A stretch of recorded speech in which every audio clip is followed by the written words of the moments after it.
Hi, it's Maya here, and I have too many books out from the library. So I went a bit overboard with all the reservations and library visits, so I currently have 17 books out from the library. And I was planning to read more of my own books. Way to go, me. So I thought, why not show my shame and show you all the books that I have out. Thankfully, most of these are quite short, so it shouldn't take me too long to read them, in theory. So let's just start. The first three I have already read, so I only have 14 left to read. I have read Robin Hobb's The Wilful Princess and the Piebald Prince, her novella about some historical rulers of the Six Duchies. I have read Coco Be Good by Chen Wang, which is a contemporary comic about young adults learning what they want to do with their life. And I have read Beauty, a graphic novel by Carasquet and Hubert, and this is about a girl who is enchanted by a fairy to be really beautiful in the eyes of others. So those three are off my list, but then I have the 14 that I haven't read. Let's move on. The book that I'm actually planning to read next is All You Need Is Skill by Hiroshi Sakurasaka, and this is the book that the movie The Edge of Tomorrow is based on. So I have seen that movie and I quite enjoyed it, especially Emily Blunt's character, so I want to read the original. It's only a bit under 200 pages. So this is about a soldier who dies fighting aliens. He dies on a battlefield, but he is reborn again and again to live that day. So he dies again and again. It's a bit like Groundhog Day, with more death and aliens. Then I have the first book in a young adult fantasy series that is quite popular and came out a few years ago now, and I plan to read it ever since because it sounded interesting. It's Shadow and Bone by Leigh Bardugo. This is the first in the Grisha trilogy, and I was interested in the fact that I think the world is sort of based on Russia. I'm not sure. And it's about an orphan girl who discovers a unique power that thrusts her into the world of the kingdom's magical elite, the Grisha. So magical elite, I'm really interested. Then I have the first two books in the Finishing School series, which is Gail Carriger's series for younger readers. I have Etiquette and Espionage, and the second book, Curtsies and Conspiracies. I do own the first book on my Kindle and I've read it before, but I never finished the series. So now I'm reading it with a couple of other booktubers in August, and these are the two that were at the library. For some reason, the library had all other Gail Carriger's books, but not the last two in this series, so I actually contacted them and they already ordered them, and I reserved them, but you never know how long it takes for the books that the library ordered to actually come to them and be in the system. So it might be that I have to either buy or borrow from a friend of mine that I think has the whole series, the last two books, if I want to finish reading the series in August. So this is about a young girl called Sophronia who gets sent into a finishing academy for young ladies of quality. But as you can tell from the title, it's not quite a regular finishing school. The girls learn to deal with death, diversion and espionage. And this is set in the same world as the Parasol Protectorate series, which I really like, only quite a few years before that series. Next I have a second book in a series, and that is Any Other Name by Emma Newman. This is the second book in the Split World series, and I read the first book earlier this year with Rachel from Kalanadi, and we're planning to read this one in August. This is actually the older cover, which I prefer. They haven't since been re-released with newer covers, and I actually prefer these ones. It takes place both in our world in modern times, but there's also a magical other world which follows the mores of Regency society, so hence split worlds. There are also fairies, and this mostly takes place in Bath's secret mirror city. Then I have another second book in a series. I have Broken Kingdoms by N.K. Jemisin.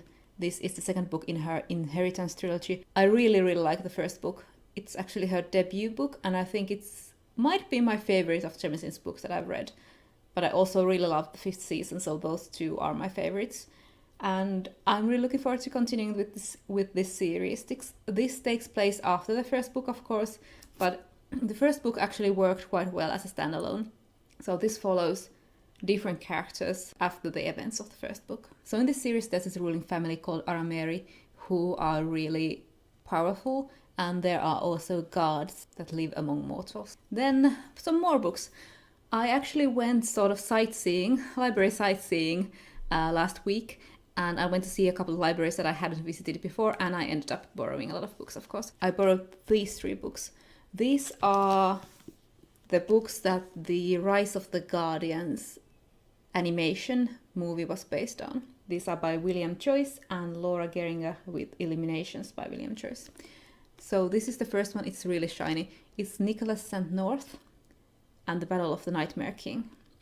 And these are, I think, middle grade books. The font is quite big and there are illustrations, so these should be quite quick to read. So this is the first in the Guardian series. It's about Nicholas St. North, a sort of Santa Claus character, who is a daredevil swordsman, ruffian and notorious outlaw. And he has to battle Pitch and his dreaded fearlings. And then I have book 2, E. Aster Bunnymund and the Warrior Eggs at the Earth's Core. That's a great title. So this is about the Easter Bunny. And then book 3, Toothiana, Queen of the Tooth Fairy Armies, which, as you can tell, is about the Tooth Fairy. And these are the 3 that were at the library. I don't know if there's any more. I guess I'll learn after I read these. I did really like the animation, so I hope I'll enjoy these as well. I also have a couple of things from Finnish authors. I have The Otherling and Other Stories by Anne Leinonen.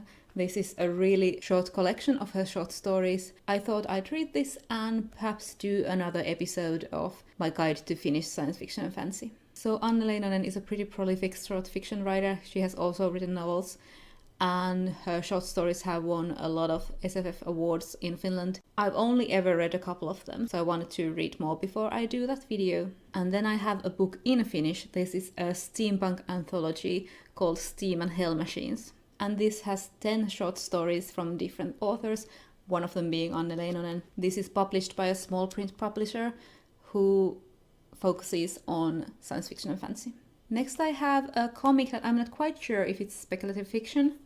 It's called Buddies, and it's by one author but 4 different artists. So there's 4 different stories in this that sort of tie together. All of them are set in different eras. So at the back it only says 4 murders, 4 detectives, 4 eras, 1 impossible connection.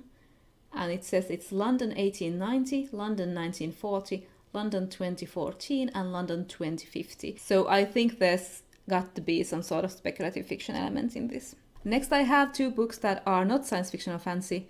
I have Lord Edgware Dies by Agatha Christie, which I have shown you before, I think in my June TBR or something. I didn't end up reading it then, and I have just renewed it from the library. This is of course a Poirot mystery. It's number 9 of the Poirot books, and I'm reading them in order. And I guess in this one Poirot has to solve Lord Edgware's murder. And finally I have Giovanni's Room by James Baldwin. It says at the back that it's a landmark in gay writing. It's set in a bohemian world of 1950s Paris, and it's about David, an American writer who comes to Paris and is introduced to a barman named Giovanni, and I think they fall in love. I don't really know that much about the plot, but I've seen it a lot on BookTube, and a lot of people seem to enjoy it, so I thought why not check it out. This is also quite small. So those were all the 14 books that I have out currently from the library that I haven't read.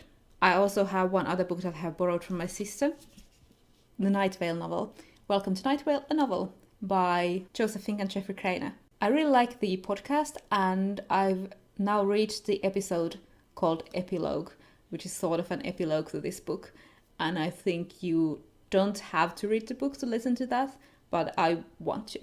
The end papers have flies. So these are all the books. Do you think I went a bit overboard? So I hope you enjoyed this haul of extravagance. I think I should get to reading. I will see you all later. Bye.